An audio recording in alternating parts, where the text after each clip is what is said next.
انشالله دعا کنیم دعا کنیم برای آزادی کودکان غزه.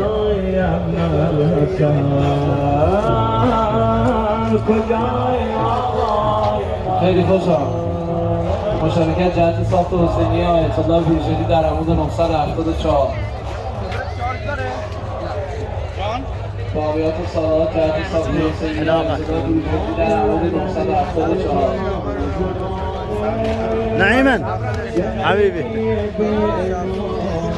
باقیات صلوات جهت ساخت حسینیه آیت الله بروجردی در عمود 974 حلاق مجان خادمین شما در موکب جوانان پروژه خدمات خیاطی، کفاشی، ویرایشگری، خطاطی، گلوگلاب هناك از الخيار رسوم قدیمی شهرستان پروژه هست انشاءالله و عزیزان خدمت خواهند کرد.